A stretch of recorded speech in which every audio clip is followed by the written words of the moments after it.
kabila, wala kayong mga permit. Nakakadaan eh, doon sa kabila naman, nakasuko. Yung sikip na, meron mo sa PPT, is 1 by 1. Nakita mo yung ticket. Ito po, 20 pesos per square meter. Apo. Pero hindi naman kami bubulabugin kung sakaling masahin sa kami na ibang katulad ng mga smart, mga anti-mandato. Baka naman pagkalitin na over, hindi naman magbubulabog sa akin. Hindi nga nila ino-honor yan. Ba't hindi nyo na i-honor? Kung sa alis, may titulo ka ba doon? May permit ka ba? Wala nga sir. O kaya pala eh.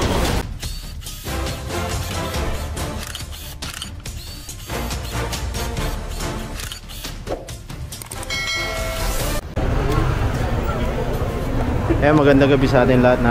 Naririto tayo ngayon sa De Los Reyes. Kasama natin si Director Rafi Alejandro. Kakandak ng ocular inspection dito para makita yung kalagayan ng mga vendor dito.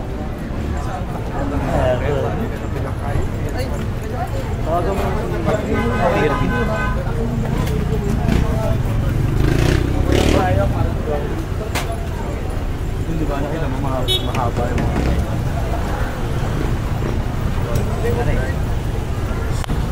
tama mo na. Ha? Tama mo na.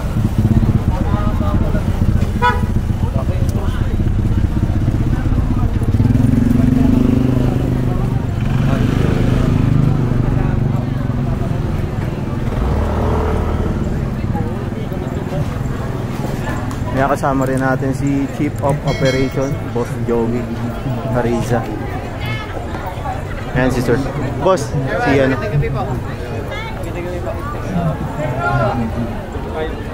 Dito po kami. Si Sir Irvin, ang organizer dito sa ano, sa apat na barangay ito eh.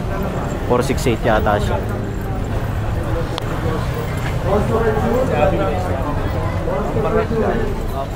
Diba, nasa barangay din tayo, so kita lang natin is yung daan, diba? Focus tayo ng traffic. Pero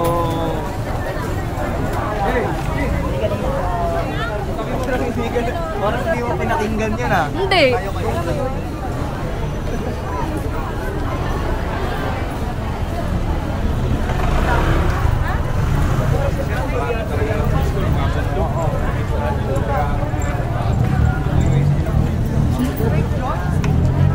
Ito na to, saan ang galing pa? Sa barangay po namin. Sa barangay po. Okay. Dahil tumulong po sila noong nakaraan, dahil nagka-traffic nga po. Ikaw nang mag-uwit sa barangay namin. Para lang po huwag nang lalagpas para makadalo yung mga kami. Bali, andito na po yung karamihan. Dito po may mga ilan-ilan lang po. Pero lalo na to, dapat dito talagang ano lang, yung lalo may parking pa. Tapos lalawin. Oo, hindi, lalawin pa vendor. Focus sa tayo ng traffic. Focus sa tayo. Lagi yan. Lagi po dito.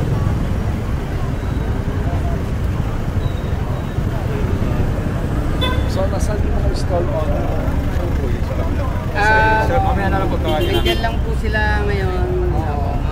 Nakantaway lang po. Nakasitap na po yung pag-meeting nga sir. Okay lang ba? So, pwede na natin upuan habang nandito kami. Kung paano natin, paano sitwasyon ito.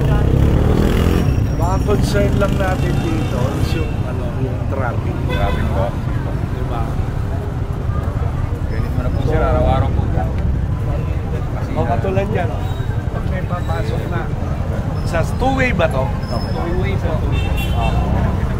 Lalo na yung iba naka-area na. Diba? Nakasagad na silang gano'n. Medyo magta-traffic. Actually, may complaint nga tayo dito eh. Pero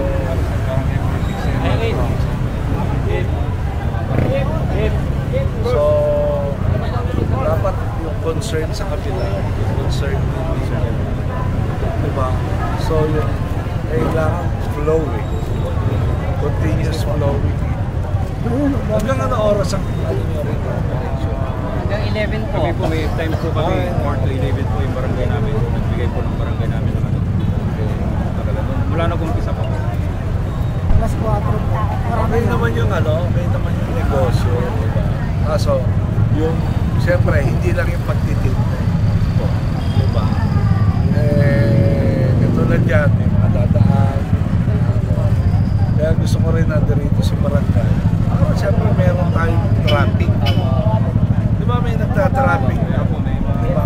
At saka, kung ano lang ang may pwede. Diba? Kung ano lang may pwede. Walang excess, walang diba? O katulad dito, okay yan, diba may 1 meter. Nakakadaan doon sa kabila naman, nakasubo, yung sa gitna. Diba? Kaya talaga nang marireklamo eh. Oo, Kaya nga po, inintay namin na sana dumating nga kayo rito kasi yung mga iba kasama namin dyan. Diba galing na kami sa inyo, sabi niya para sumunod sila ba? Kung ano pong gusto nila, kung ano yung patakaran dito sa amin, yun ang susundin namin. mga sana i-regulate natin. Opo. I-regulate natin yun. Meron po kaming itinatatag na asosasyon para po kami na po mismo yung magpupulis sa mga sarili namin, maglalagay po kami na... Ayun, tama. Opo. Number 1 kasi yung yung peace and order. Diba? Yung kalinisan. Diba? Yung kaayusan. Kaya uniform lahat ng uniform kayo lahat. Yes po, yun po yung po, nasa plano na po. Sa tingin ko, sa ganito sitwasyon, kumikita naman lahat eh. Ako naman. Diba? Kumikita naman. Kaya problema, sa nakikita ko, wala kayong mga permit. Diba? Wala kayong permit. Natural, naghahanap buhay kayo. May nakakakibat kayong responsibility. Dito po sa side na to, karamihan po, tsaka dito po, karamihan po may nakapag... Yung decision nung yung iba after ng pag-muni or mga July. Okay. Alam. July ba yun? Anyway, nag-usap namin kami ni Director Levy Pacundo na yan, yung mga legit na yung mga pwesto piho kung tawagin Yung may peso sa... na mag-inspection ng ng permit. Ngayon naman, eto naman ngayon, hawkers naman to. Diba? Yung bangketa at saka kalsada. Diba? So ngayon siguro huwag tayo dito mag-usap sa publiko. Saan ba yung nyo? So, para hindi ho tayo paulit-ulit. Diba? Gusto natin. Saan ba tayo pwede mag-usap? Dito po sa barangay po. May Halika.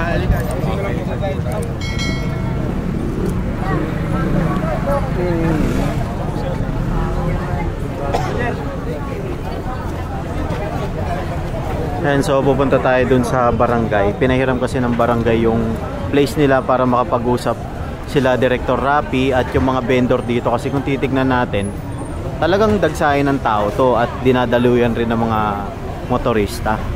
Bali lalagay ito sa ayos kasi yung iba naka sobra-sobra sa kalsada. Yung iba nasa bangketa lang. Hindi pantay-pantay yung pwesto ngayon na ayusin para pare-pareho. Yung iba masyadong malaking pwesto, 'di ba? Tapos walang permit, 'di ba? May pananagutan kasi sila sa syudad. Alam naman natin yung kailangan may permit sila diyan.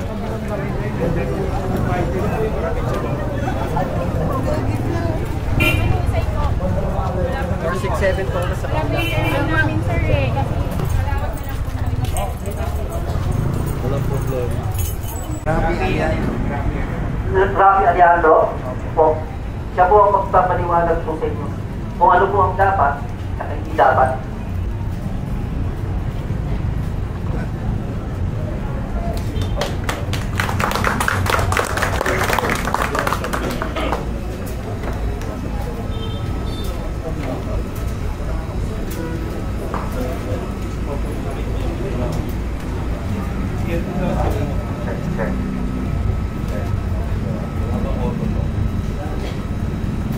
Low.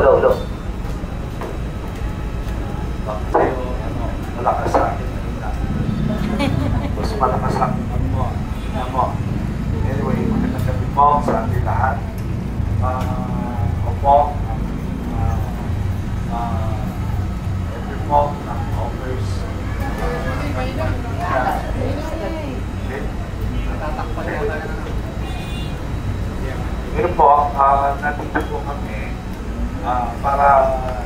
kami para mag-review.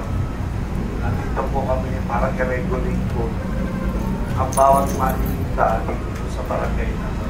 Ngayon po, i-educate po namin kayo kung ano po yung tama at saka kung ano po yung obligasyon nyo sa syudad. Sa nakikita po namin sitwasyon ngayon, kami po bilang sa departamento ng hawkers, medyo matutuwa dahil umuunlad yung barangay na to. Kaso nga po, kailangan po natin ng disiplina. Sa nakikita po natin, medyo, hindi lang medyo, nagkakos yan ng traffic. Nagkakos yan ng traffic. So, yung vendor, subo ng subo. Sumisikip na yung kalsada. So, ano po ba dapat natin gawin? Nandiyan po, si Mr. Irvin po. Irvin, siya po masigasig nagpupunta sa kusina para po kami pong taga-hawkers mabisita tong mabisita tong lugar nyo na lugar na pinagkakahanap buhayan nyo. Ngayon po, sino ang una magmamalasakit doon sa lugar na pinagkukunan nyo ng kabuhayan nyo, na pinagpupustusan nyo ng pag-aaral ng anak nyo, yung mga pagkain nyo, pambayad nyo ng ilaw, ng tubig, kayo po, hindi po kami. Kami ang role po namin dito ay isaayos, number one, yung po tagubili ng ating mahal na mayor na yung kaayusan at kalinisan. So, nandito po kami para educate po kayo regarding po sa obligasyon nyo. Hindi lang po sa pagtitinda nyo na pupunta kayo dyan, lalapat kayo, magtitinda kayo. Ngayon po, may obligasyon po kayo. Ano po ang obligasyon nyo? Karamihan sa nakikita kong sitwasyon dito po sa lugar nyo, meron hong pwesto piho. Ibig sabihin ng pwesto piho, katulad doon yan, di ba? Pwesto piho yan. Diba? Ayan, legit. Ibabayad mo yan ng tax. Tax na binabayaran niya sa Bureau of Permit. Diba ba? Tingnan yung punto ng titinda na to. Diba? Hindi siya lumalabas ng kalsada. Yan po ang tama. So kayo, gumagamit po kayo ng bangketa. Gumagamit po kayo ng kalsada. Diba? So, medyo hindi po normal po yun. Bawal po yun. Diba? Ngayon po, titignan natin yung sitwasyon ng lugar. Kung pwede o hindi pwede. Kasi po, mag-focus yun ng traffic. Yung paggagamit nyo nga ng bangkita, bawal na it's beyond the commerce of man. Diba? Tulad yan, pag-aari po ng gobyerno yan. At sa nakikita ko sitwasyon ng pagtitinda dyan, may mga sniper na nasa harapan ng, halimbawa, ako may-ari. Diba? O, eto na, ginamit ko na yung meron pa nung nasa kalsada. Yun, yung mga may payong na yan. Ay, sinisiguro ko, hindi makakapwesto yan. Nang hindi nagbabayad doon sa may-ari nung bahay o tapat niya. So, ang una-una ho dapat itong bayaran is yung syudad na Maynila. Ano ba? Kami nandito kami para pagbigay alam po sa inyo na yung po tama. Ano ba? Siya umuupa na doon, pauupan niya pa yung bangketa niya, pauupan niya pa yung kalsada niya. Diba? Ay, hindi na tama yun. Ang unang-unang dapat yung mabayaran doon is yung hawkers. Diba? Ngayon po, titignan po namin yan, a-assessin po namin yan kung pwede ho ba yan. Diba? Saan nadadaan ng tao? Diba? Saan nadadaan ng tao? Katulad yan. Saan na nagdadaanan ng tao, hindi na nagagamit ang bangketa. Nasa kalsada na, oh. May mga complaint na rin kung lumarating sa kusina. Diba? O, mamaya, papakita ko sa iyo mga complaint. So, kami, hindi naman kami dito nagpunta para gambalain kayo. Para ipagbigay alam sa inyo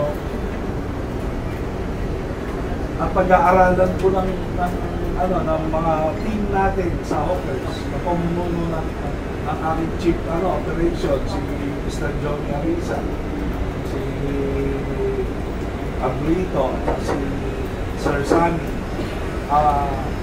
Pag-aaralan pa po namin yan at kukonsulta rin po namin yan kay Mayor. For the meantime, kaya nga sinabi ko kay Ma'am, sige ilatag mo. Gusto namin makita kung ano sitwasyon niyo. Diba ba? So ngayon, kaya ako, gusto ko meron kayo nagre-represent. Hindi yung lahat ng dito, diba? Na during operation nyo, diba? During operation nyo. At may team din po ako. Nandito po si Mr. Caleb Cruz. At saka si, ayan po yung mga team ko na, dito sa mga area nyo, kung mag-meeting po muna kami ng Hawkers Department regarding sa assessment kung pwede ba to o hindi pwede to. Diba ba? So ako, medyo ipikit ko muna yung mata namin sa baketa. Diba? Diba ba? Yung baketa. Pero yung kalsada, for the meantime, magbibigay po kami ng announcement po sa inyo kung ano po magiging posisyon ng bawat isa sa amin. Kung yan ba ibibigay namin sa inyo or tatablahin namin ang kalsada. Kung ano lang ang pwede namin ibigay. So, may mga pagkakataon po tayo ngayon para magtanong po kayo habang nandito po kami mga hawkers. Pwede po kayo magtanong. Sino ang gusto magtanong? Ikaw, ma'am. Ha? Ano paninda mo? Ano paninda mo? Ha? Puto bongbong, boss. Puto bongbong po. Oh. Yung bang 20-20 sila sinisingil, hindi natataas yun. Ba't gusto ba? Ganito po, sir. Isang magandang katanungan mo. Yung 20-20 na ho yan. Ang babayaran mo sa 20-20 is 1 by 1. Nakikita mo yung ticket? Hindi mo ba nakikita niyo yung ticket? Ano nakalagay mo sa ticket? Ano nakalagay sa ticket? Finance. Check mo. Okay. Basahin mo.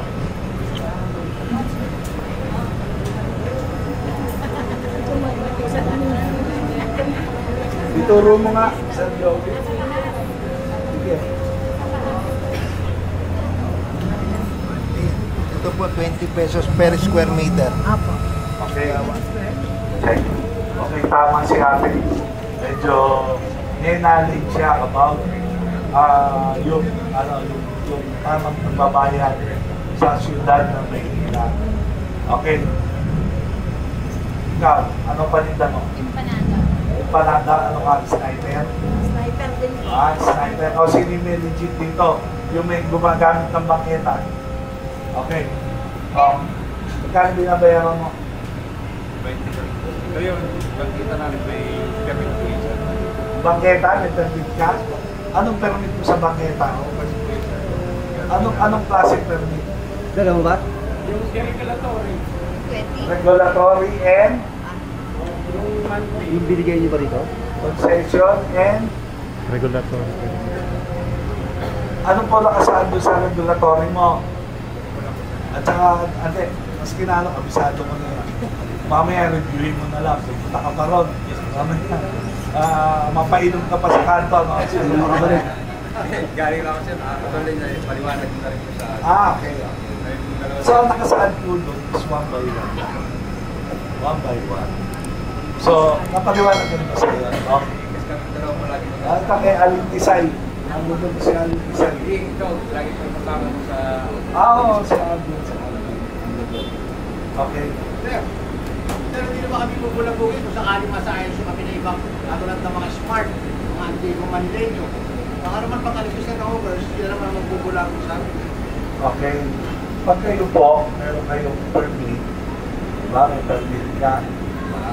Halimbawa, meron kang permit sa hanap buhay mo. Anong ground para paalisin Makita ka? nga kami sir. Ha? Makita nga kami sir. Kaya nga, i-assess nga ng office kung pwede kang bigyan ng permit. O katulad ikaw, may permit ka na? Sir, di nga nila ino-ono sir. Ba't hindi nila i-honor? Sabi ko sa kanya sir, marami nakarinig. Kung muli na punta yung smart dito. Okay? Kaya nga nung dumating yung smart, walang nagbayad sa overs. Okay, ganito. Brad, saan ka nakatira? Kaya po sir, sa Tinapa. Eh kung paalis kita sa bahay mo, pamamahay mo, aalis ka? Hindi po ako sumusunod. Ha? Hindi ako alis, bahay ko O yun naman pala eh. Nasagot ko na yung tanong mo? Ay, may lalabuan ako eh. Marami na Nasagot ko yung tanong mo?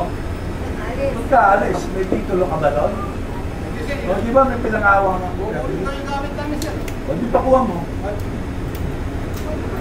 O. Paano ba? Eh kung kunin ko nga sa loob ng pamamahay mo yung gamit mo, pakukuha mo?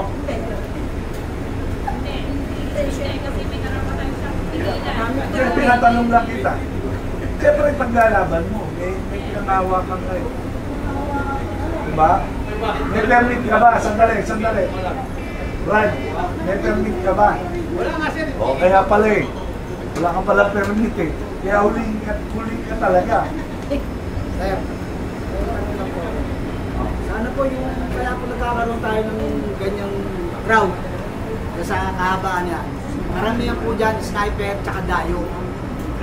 Kasi yung dayo sir, kagaya ng mga malalayo, pumupunta dyan. Ang pinagmamalaki, nagbayad sila ron sa, kagaya na sinabi nyo, yung may tapat, nagbayad sila ron. Ngayon pag binulabog sila, kasi may mali sila eh. Masyado silang, tama yung sabi nyo na ginamit ko na yan, ginamit ko pa to. Sana kung inupahan mo yan, meron ka lang isang choice na kung ano lang yung dapat na gamitin mo. Okay. Tama ka doon, sir. Tama ka doon. Marami po dyan dayo. Oo, tama Hindi ka taga doon. rito. Tama ka doon, sir. So ngayon, paano ba nakakapasok yung mga dayo rito?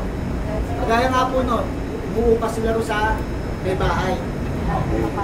Yung may bahay naman po, hindi naman po nag-iisip na ay baka sige lang na sige kasi pera. Yun ang pinahihiran nila eh. Pero karamihan po dyan, may dayo, may sniper. Saan nakikita mo nga, di ba? Tinitingnan ko lang kanina. Tinuturo ko na sa'yo, ano yung sniper. Hindi naman masama maghanap buhay na tumayo sa isang lugar. Kaso, doon tayo ilagay natin sa tama. Diba? Diba, yung may pwesto ganyan, i-regulate natin lahat ng sniper dito lang kayo. Diba? Kasi kawawa po I-regulate yun eh, natin. sir. Kasi kawawa naman yung mga katulad yung mga legit kayo. O magkano yung upahan mo? Lahat ng sniper. Ako po kasi, ang pinangako ko, kung ibebenta ko yung supply sa kanila, bigyan nila po sa akin. Ano, magkabenta mo yung Yung tinitinda ko po, yung mga supplies ko po, doon po sa grocery nila po kanin. ano ka, mahamo ka, mahamo. Ako, parang may... Pero ang pwesto mo legit yung... Ay, sniper lang din po. Okay. So, regulate natin yung may designated place lang, dapat yung mga sniper. Ito ba? Halimbawa, ito, yan. Okay, yung mga sniper dito lang kayo. Kasi sir, lumalabas, mas makulit yung sniper, mas makulit yung dayo. Kasi nakaka-visit na sir, sa totoo lang po yung sniper at saka dayo. At totoo naman yun. Alam din Di ba natin. po kami yung legit eh, Oo, hindi mo rito. alam din natin yung mga sitwasyon na yan. So ngayon, ano ba role niyo po rito? Meron po ba kayong paninda? Meron po sir, Ano po ang tindahan niyo? yung kain na bro, dito po sa may Paredes. Pero kung titignan niyo po yung sitwasyon, pinaka-grabe dito sa gitna. Ito ba po, gitna niya. Okay. Hindi naman po natin pwede sabihin doon sa bibili na, oy, huwag kayong bumili. Kasi nakakasagapan kayo. Okay. I-study natin yung lugar kung saan natin pwede ilagay yung mga sniper lang. Hindi naman namin kayo aalisan ng kabuhayan. Kung sino yung mga sniper. Alam din naman namin na yan din yung nagtutustos sa pangangailangan nyo. Ngayon po, i-regulate lang po namin. Isa sa ayos pa lang po namin. Wala po tayo sa stage na eto na kayo. Di ba? Pag-aaralan pa po natin niya, kaya nga kami nandito eh. Di ba? Ay, regarding naman doon sa tinatanong mo, so, di ba? Dapat nandito nga yung heaven and spine. Gusto niya sumama rito eh, di ba? Gusto niya sumama. Actually, kausap ko siya, ewan ko kung kasunod na siya para hindi magulo. Di ba? Para hindi kayo... Kasi po yung first meetings galing sa smart. Siguro kaya naman nila kayo pinano, abusado na nga eh. Wala nang madaanan. Hindi po ba? So ngayon, hindi po, kaya kami nandito, hindi po pwede kayo masunod. May gobyerno po eh, na dapat po sunurin. Hindi po kayo. Hindi po ba? Kami aayusin lang namin kayo. So kung ito na kayo, nandyan din ang barangay, nandyan din yung, na katuwang din namin sila, di ba ang barangay at saka Lungsod ng Maynila, magkatuwang po yan. So, ngayon, nandito yung salamat nga pala kay punong barangay at sa inyo na pinagamit niyo yung facilities nyo kahit sa, sa pagkakataon na to para dito sa mga vendor na nandito sa lugar na inyong nasasakupan. So ngayon, kaya ka na mauulihin nun eh, dahil lumabag ka eh. Diba? Katulad yan. Wala ka palang permit eh. Katulad, ulihin ka eh. Tama. Kasi po ako sa dapat ako nasa lukaan ko ay halos din naman kami lahat, wala kami permit galing sa owners. Paano ka kaya kami makakapag-avail ng permit? Para lahat kami, para pag may magpunta man lang, may pakita kami na hindi kami sa papel na nagbabayad ng kami sa papel. Alam niyo, ma'am, hindi porkit nagbayad ka eh, tsapa mo na yun eh. Oo. Diba? Kaya nga bago ka namin i-issue ng i-issue ng permit o inspection muna namin yan. Di ba? Hindi yung salasalabat ng ganyan kung saan-saan. Diba? Lalo na yung sniper, makukulit yan. Tulak dito, tulak doon yan. Diba? Minsan humigit na pa yan.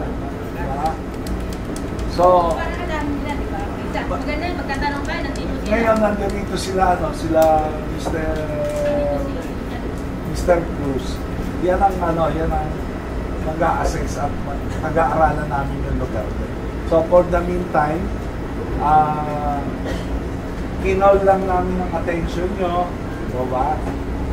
Kami po bilang sa Hawkers Department, kami po mismo na bumaba sa inyo, diba? Para matugunan namin yung mga problema, yung mga agam-agam sa sarili nyo, at may pagbabago po. May pagbabago. So, hindi naman po pwede na kayo masunod. Diba? Kami mag-aayos. Eto na kayo. Diba? So, baka meron pa pwede pong magtanong. Sir, may question. Habang hindi pa po nababay, pwede pa po pumunta. Hanggang hindi pa po nasa sayo. Okay pa pag-aralan po na. Opo. Pinapag-aralan, okay po ba na? Hindi ako ang suggest, ko doon sa kabila, dito sa barangay na to, nakita ko nag-potential buhay. Opo. Pwede po yung parang ganito lang po eh. Medyo, yung sa kanilang barangay, nakikita ko sumbo ng sumbo. Sumisikip ang kalsada eh. Papag-aaralan pa rin natin yun. Diba? Kung makulit kayo, sampabakita lang kayo. Sasampa lang namin kayo ng bakita. Pwede pong barangay ang Hindi po, hawkers po talaga dapat ang mag-do it yun. Diba?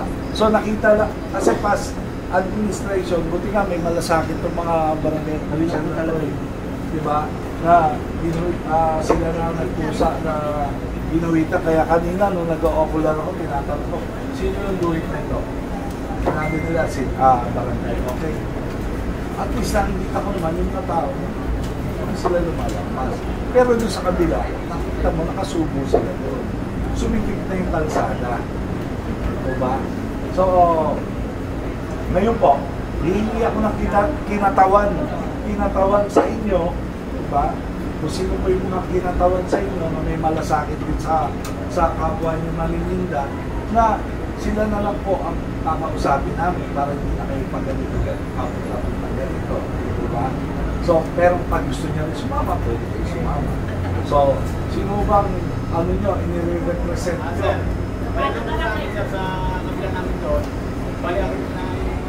Saan po kayo, sir? 167. Ah, doon sa kabila. Okay.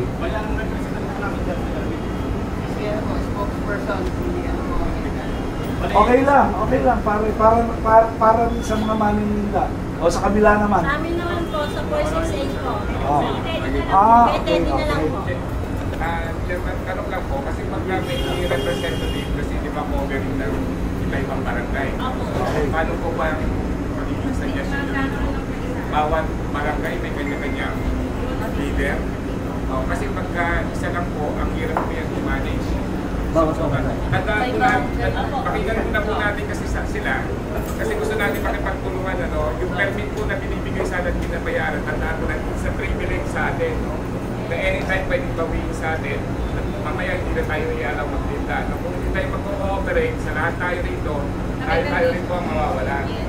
So siguro bago tayo mag-complain, pakinggan muna natin sila, ano yung imumungkahin nila, suggestion nila na mapapaayos tayo rito, kung bawasan yung sizes natin, pwedeng good, gawin natin. Ang importante, meron po tayong kabuhayan. Yun lang naman sa akin kasi ako nagtrabaho rin ako sa gobyerno matagal na panahon. So na-regulatory sila at the same time meron din revenue na ginagawa sa city. Ang permit po kahit na nakapresto ka dyan, kahit lalo na pag nasa bangketa, pag inalis sa'yo yan, wala na. Pag may na-violate tayo, aalisin sa atin lahat yan. Parehas po tayo sa may lakay. So yun lang siguro yung kailangan natin pag-usapan muna ngayon since inaaral nila paano i-systematize yung placement. Kasi dyan po magkakaproblema sa susunod kung halimbawa i-relocate yung mga vendor kung saan kanya at saka yung siguro suggestion din po, Chairman, ano talaga yung size na pwede lang galawan ng bawat isang Manila. Okay, so yung mga ganun siguro tapos para pag nagtulong po kami bawat barangay may isang representative, susunod kami lahat. At saka kung i-recognize po yung association ng bawat barangay po doon, kung may hindi po ba susunod doon, ano po magiging action sa kanila? Kung sakasakaling gano'n po. Kasi mas importante, mahirap po kasi na may magre-represent na isa pero hindi naman nag-aayon-ayon ng lahat. So madalami pa rin po i-record lahat. Salita si Sir, ang taong gobyerno. Alam niya yung regulasyon na per deleo lang ang binibigay sa atin. Hindi natin pag-aari yan. Ano ito ba? Ang kalsada at saka bangketa hindi natin pag-aari. Per deleo lang bibigay sa inyo. Anyway, may mga nagre-represent na, diba? Sa mga kabilang barangay. Ngayon gusto ko naman yan, cluster. Di po ba? Para siya magmamanage dito. Siya ang ano natin. Pero may tao po ako dyan. May tao ako na magsusupervise niya. So I want to have an ocular inspection with you. So kayo naman po bilang kayo sinabi niyo sa harap natin na tinuturo niyo si let's say Irvin. Eddie and si Sir okay lang po. Dahil nakikita ko naman sa inyo yung yung potential and concern sa community. Dito pa. So, gusto ko kayo maimbitahan na mag-ocular po tayo. So, for the meantime, yung announcement, siguro, kakatilawalaan nyo naman po sila. Sa kanila nyo na lang po maririnig yung kung ano po ang mga dapat natin i-implement dito sa lugar na ito na nasasakupan. Lalo na nandun yan si Mr. Cruz. Ayan si Mr. Cruz. Isa sa natin, sa siyudad ng Maynila. Siya ang tinatas natin na mga siwarin dito para makipag-ugnayan din po kayo sa kanya kung ano po yung mga concern nyo. Anyway, magandang gabi po sa inyo lahat. ano po, sana mag-iisa kayo at magtulong-tulong tayo para sa kinabukasan ng Maynila.